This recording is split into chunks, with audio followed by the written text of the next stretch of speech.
നമസ്തേ. ഇന്നത്തെ വീഡിയോയിലേക്ക് എല്ലാവർക്കും സ്വാഗതം.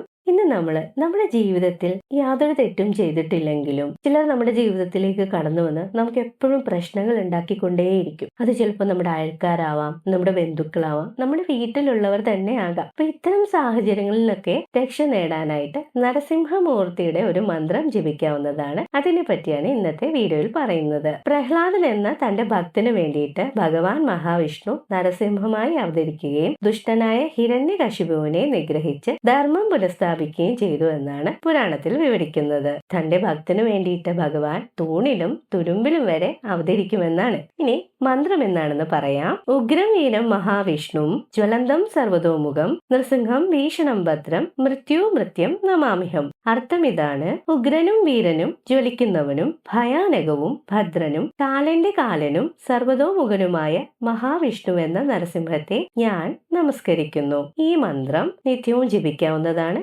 8 തവണയാണ് ജപിക്കേണ്ടത്. ഇങ്ങനെ തുടർച്ചയായിട്ട് ഈ മന്ത്രം ജപിക്കുന്നതിലൂടെ നമുക്ക് ശത്രുനാശം ഉണ്ടാകുന്നു. അതുപോലെ തന്നെ ആഭിചാര കർമ്മങ്ങളിൽ നിന്നും മുക്തി, നമ്മുടെ ജാതകത്തിലുള്ള രാഹു കേതു എന്നിവയുടെ ദോഷശാന്തി, അതുപോലെ തന്നെ നമ്മുടെ മനസ്സിൽ അനാവശ്യമായിട്ടുള്ള പേടി, അങ്ങനെയുള്ള ചിന്തകൾ ഇതൊക്കെ മാറി നമുക്ക് വളരെ ധൈര്യം കൂടെ വന്നു ചേരുന്നതാണ്. ഈ മന്ത്രജപത്തോടൊപ്പം തന്നെ എല്ലാ മലയാള മാസത്തിലെയും ചോതി നക്ഷത്ര ദിവസം അടുത്തുള്ള നരസിംഹസ്വാമി ക്ഷേത്രം ദർശനം നടത്തി അവിടെ എന്തെങ്കിലും വഴിപാടുകൾ കൂടി സമർപ്പിക്കാവുന്നതാണ്. തുളസിമാലയോ അല്ലെങ്കിൽ നെയ്വിളക്ക് സമർപ്പിക്കുകയോ നിങ്ങൾക്ക് കഴിയുന്ന പോലെ ചെയ്യാവുന്നതാണ്. അപ്പോൾ എല്ലാവർക്കും ഭഗവാന്റെ അനുഗ്രഹം ഉണ്ടാകട്ടെ. ഇന്നത്തെ വീഡിയോ ഇഷ്ടമായ ലൈക്ക് ചെയ്യാനും സബ്സ്ക്രൈബ് ചെയ്യാനും മറക്കല്ലേ. മറ്റൊരു വീഡിയോയുമായി അടുത്ത ദിവസം കാണാം. എല്ലാവർക്കും നന്ദി, നമസ്കാരം.